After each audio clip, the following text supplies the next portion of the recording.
All right, now the past 5 years have shown no improvement in the gender gap that exists in managerial positions.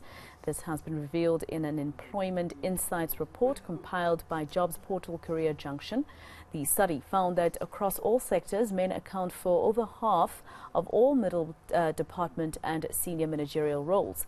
Women make up less than 1/3. Let's discuss this more with Head of Insight at Career Junction, Byrne. Thank you very much, Mr. Byrne, here for your time here on ENCA. Now, I was looking at these graphs that have been created in terms of different positions or different careers and who takes up what in terms of gender inequality. Now, switchboard and reception obviously has women at 88%, while men are at 5%. Is there also just that that whole consideration or that thought that this is a low-paying job?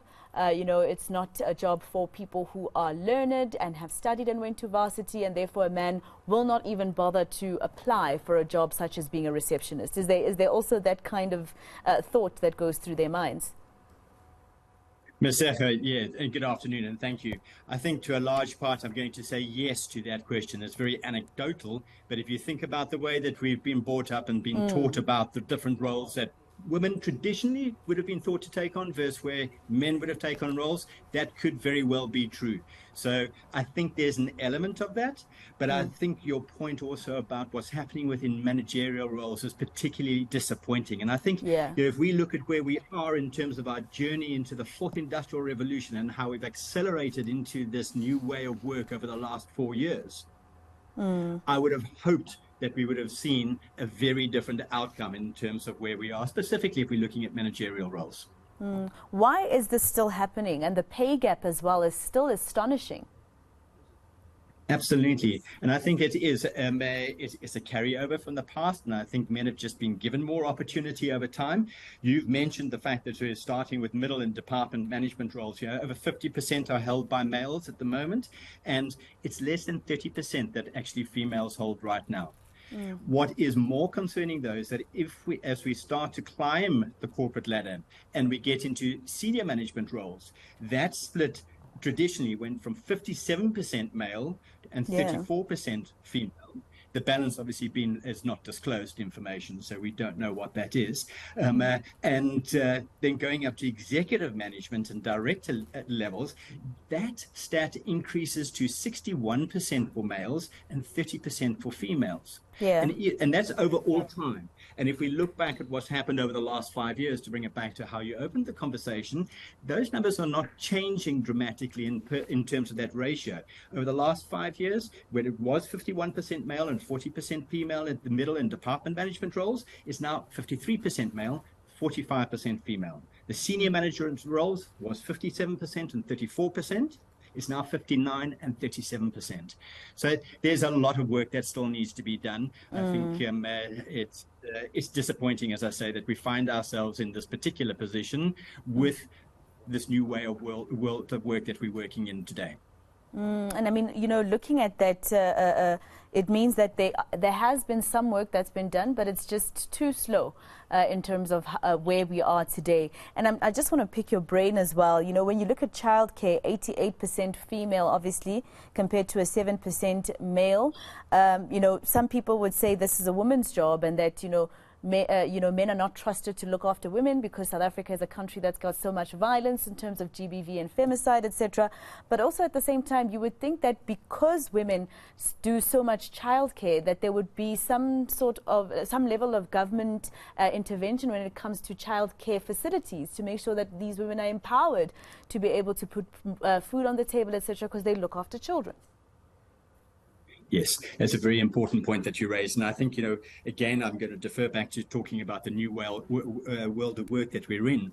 And I think that there's a massive opportunity for companies to start looking at how they employ and whom they employ quite differently, because there are different personas that are in the workplace today. One of those very important personas are your caregivers, which I would then include the childcare type person into that type of role. Now, where companies have an opportunity is to actually have a look at what are those careers that they can actually give and provide to that kind of caregiver persona and do it in a way that brings about a certain amount of flexibility or autonomy in the workplace, where that person has that flexibility to be able to work from home when they need to be at home and yet deliver what it is that they need to deliver when they're expected to be at the office. And I think companies are going to start thinking quite differently about this, and specifically as we get into sort of a deeper sense of skills shortage, and we can see that this is coming down the line quite rapidly at the moment. Here in South Africa, across a number of roles, we've already been reporting for some months on, some years in actual fact, on the big skill shortages that we've got.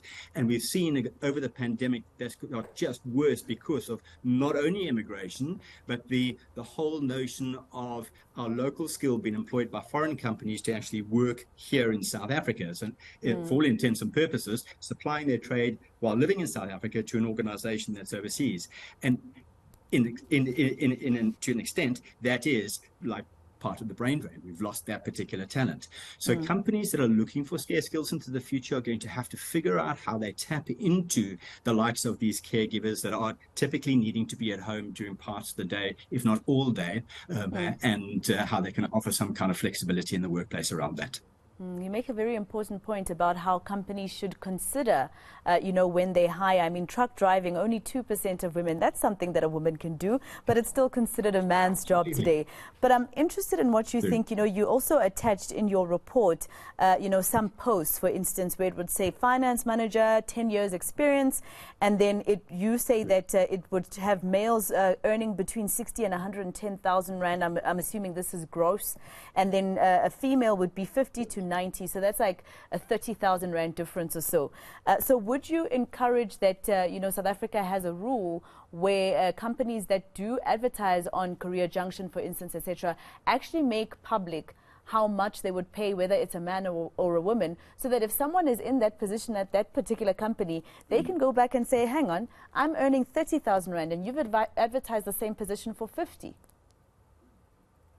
Ms. Ecker, that's such an important point that you raise. Do I think it's going to happen? No, I don't think it is, not anytime soon. Which is such a pity, because what we do know when we look at our data is that those job opportunities that are advertised with a salary in the content of the job ad attract more applications, and more importantly, a better quality application, because now you've got talent that's very specifically that organization is trying to target, that can benchmark their own skill level against what is on offer and decide whether or not they're going to apply for that job. I often use the analogy of saying, if I was looking for a house, if a price wasn't advertised, the chances are I'm not going to go and look at that particular house. The same holds true in the job in the job seeking type environment. And yet here in South Africa, we shy away from advertising those salaries for a good number of reasons. In terms of organizations not being able to actually divulge that information because of the problems that it would cause potentially internally. But you're right. I mean, that's just looking at that that finance manager role, there's a 22% difference in terms of pay that those people are getting. Gross. And just that's gross. And I think for the benefit of the audience, just to say, what we've done over there is look at the very specifics of saying, right, okay, to ensure consistency, make sure that we're looking at the same type of role from the same type of industry, the same type of years experience, to make sure that we're comparing like data for like data. Right. So those finance manager roles were within Gauteng, the manufacturing industry, 10 years work experience, and we saw 22% difference over there. Software developers, by the way, also in Gauteng, in the IT industry, 10 years work experience more, are typically earning 22% more than the males are versus their female counterparts. And so the list goes on. Mr. Byrne, thank you so much. I mean, the audacity to say 10 years experience, and both the woman and the man will have 10 years experience, but then because one person is male, they'll get 22% more salary. Thank you very much for your time. Hopefully this is a wheel that'll start turning a bit faster in South Africa. Paul Burns, Head of Insight at Career Junction.